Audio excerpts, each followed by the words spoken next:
U.S. internet providers must now display clear pricing and product information. HP Inc. controversy continues to stain the company's reputation with consumers. Is the EU's competition legislation working? Early numbers seem to show it might be. And there's a $10 million bet that Elon Musk is wrong about AI. All this and more on the All Bets Are Off edition of Hashtag Trending. I'm your host, Jim Love. Let's get into it. New regulations from the Federal Communication Commission have taken effect yesterday, mandating that all broadband internet service providers clearly display labels detailing the prices, speeds, data caps, and other key information about their service plans. The rules are aimed at helping consumers make more informed choices by requiring ISPs to disclose this data in simple, standardized formats akin to nutrition labels on food products. In addition to fees charged, the labels must now also list any monthly data caps, overage fees, upfront costs like equipment rental fees, a provider's customer service contact information, and any other plan limitations like throttling policies. Despite this progress, consumer advocacy group Next Century Cities continues to push for even more information, saying these broadband nutrition labels often overstate the real-world speeds customers can expect or obscure caps and fees. Speaking to the FCC last month, this group urged that in addition to maximum speeds, the labels would show the average speeds users actually experience, as estimates of typical speeds are frequently overly optimistic. While comprehensive, some experts also warn the amount of required disclosures could overburden smaller ISPs with limited resources compared to the industry giants. For now, only providers with more than 100,000 subscribers must comply, and smaller providers have been given an additional year. The FCC is still gathering feedback on whether to mandate the display of promotional pricing periods and expiration dates, as well as taxes and fees beyond the base rate. Next Century Cities is further advocating for a streamlined complaint process to report issues like digital discrimination in broadband deployment to the Commission. With the labeling rules now in place, the hope is that customers will be better equipped to comparison shop for broadband and avoid being misled about the true costs and capabilities of different internet packages. Of all the emails I get about stories, the HP printer issue is near the top of the list. People write me with their frustrations, and as it turns out, they take these to the courts as well. Printer owners in the U.S. are pushing back against HP in an ongoing class action lawsuit over firmware updates that allegedly disabled their devices from using third-party ink cartridges. In a filing this week in an Illinois court, the plaintiffs accused HP of using software changes to monopolize the replacement ink market and take advantage of customers' sunk costs in HP printers. The consumers claim that despite never agreeing to only use HP-branded ink, recent firmware updates prevented their printers from accepting more affordable third-party cartridges. They allege HP violated several anti-competitive statutes through this tying scheme accomplished via unauthorized software changes solely aimed at blocking rival ink suppliers. The plaintiffs are seeking damages covering the cost of now useless non-HP cartridges, as well as an injunction forcing HP to undo the firmware lockout. For its part, HP insists that it went to great lengths to inform buyers that its printers are designed to work exclusively with HP cartridges containing security chips. And the company says the updates represent legitimate dynamic security measures to combat counterfeit ink, and that it does not conceal or block remanufactured cartridges reusing official HP chips. HP also argues the plaintiffs cannot claim overcharge damages from the manufacturer under federal antitrust laws when they purchased through intermediaries. As printer makers increasingly push subscription models, the controversy highlights long-standing tensions over the high costs of proprietary ink replacements versus third-party alternatives. The bitter legal battle seems primed to further antagonize HP's customer base over what critics condemn as anti-competitive practices designed to sustain lucrative ink sales.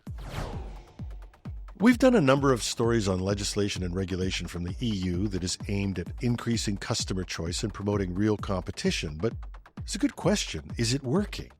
In one case, it seems to have had a real impact. It turns out that some alternative web browsers are reporting an uplift in user interest and downloads in the European Union following the recent enforcement of digital regulation called the Digital Markets Act, or DMA. The landmark rules, which took effect last month, required dominant tech gatekeepers like Apple and Google to present mobile users with choice screens displaying alternative browsers and other core apps. The goal is to shake up competition against pre-installed defaults and make users more aware of their options beyond Safari on iOS or Chrome on Android.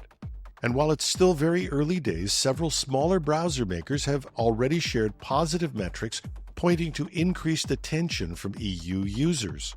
Norway's Opera says new user growth was up 63% from February to late March, while fellow Norwegian browser Vivaldi reports a 36% jump in EU downloads, rising to nearly 70% in the 8 countries where it appears on Apple's choice screen. The privacy-focused Brave browser also cited a doubling of daily iOS installs in the EU compared to pre-choice screen levels. And little-known Cyprus-based rival Aloha claimed to have seen 250% growth in new users as it jumped from the 4th to the 2nd biggest EU market. However, not all alternative browsers are seeing clear gains yet, or at least admitting to it. Veteran players like Mozilla's Firefox, DuckDuckGo, and Ecosia say it's too early to accurately assess the DMA's impact as choice screen rollouts are still ongoing. Although some claim that these browsers are purposefully holding back from reporting success because they want to keep the pressure on to make the choices even more clear and easier to adopt. For example, there are complaints that Apple's iOS implementation in particular has significant design flaws, hampering users' ability to make meaningful choices about switching browsers. The European Commission has opened investigations into suspected cases of improper compliance by the tech giants, including Apple's choice of screen methodology. With this continued pressure from the largest alternative browsers and given the EU's track record, it's likely they will be monitoring closely to ensure dominant gatekeepers are genuinely opening their platforms, resulting in greater competition and consumer choice as intended. Some tech industry CEOs are putting their money where their mouth is, or at least where their skepticism is, when it comes to Elon Musk's ambitious predictions about artificial intelligence surpassing human intelligence in the next few years. During a recent interview, the billionaire claimed that AI will likely exceed the cognitive capabilities of any single human by the end of 2024, with AI as a whole outstripping the combined intelligence of all humans within just 5 years. But these bold forecasts are being met with raised eyebrows and big bets from some AI experts who view Musk's timeline as wildly unrealistic. Gary Marcus, CEO of machine learning startup Geometric Intelligence, publicly offered up $1 million to anyone, including Musk, who can prove him wrong. That prompted Damien Hankett, CEO of Inc.com, to raise the stakes even further, saying he'd cover a $10 million wager against Musk's AI predictions coming true.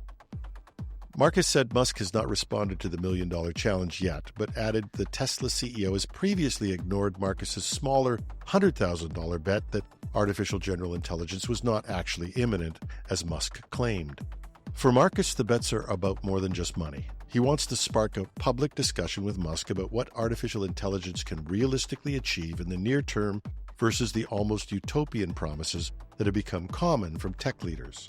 Marcus argues that many in the industry have a track record of making scientifically implausible claims and missing self-imposed deadlines, pointing to the ongoing challenges with self-driving cars as one example.